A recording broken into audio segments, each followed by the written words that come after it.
କେହି ଉଠା ସାତଟା ହେଇଗଲି।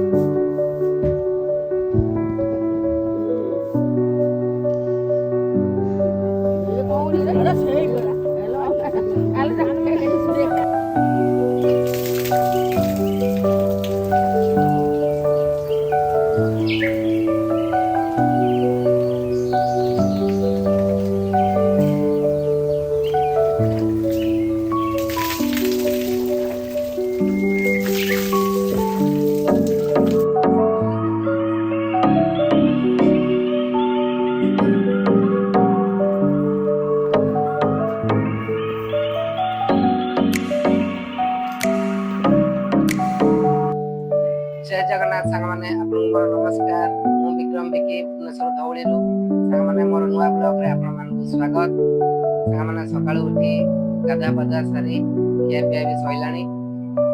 सांग मैंने एबे कुआडे उठे जिबा बुलिबाकू घरे बस बस बोरिंग लागलानी।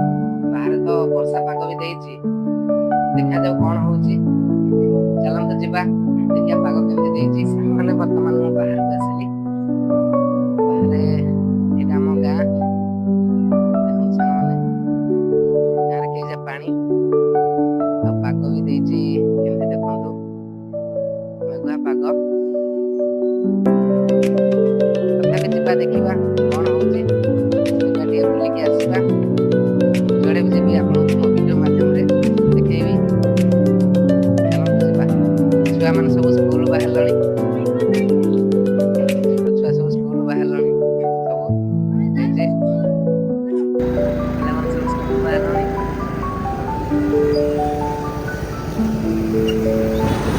कैसे स्टार्ट करते हैं।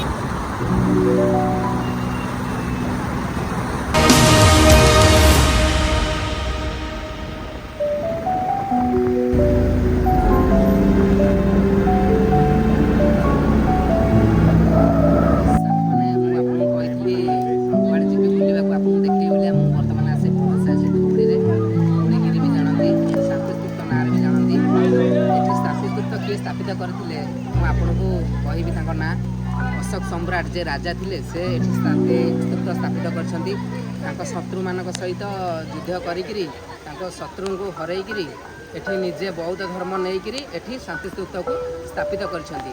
आ देखंतु केते सुंदर लागुची धौली व्हाइट कलर को केते सुंदर लागुची।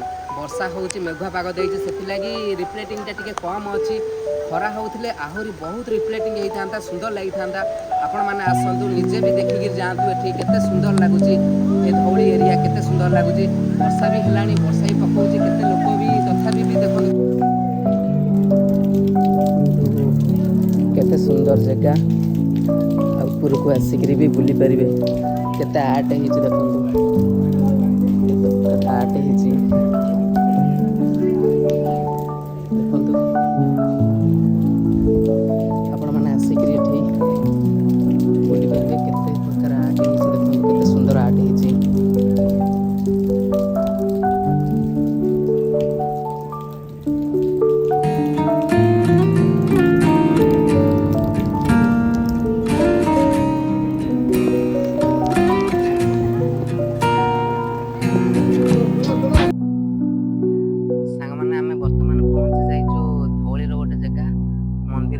हमर धवळेश्वर मंदिर बढ़िया जगह पूजा अर्चना करने को आपण भी आसतु एठी बुलाबुली करके जातु।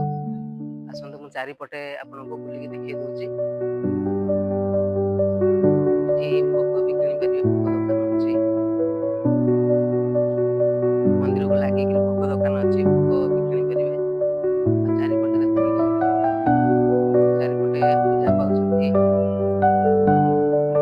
गणेश महाप्रभु।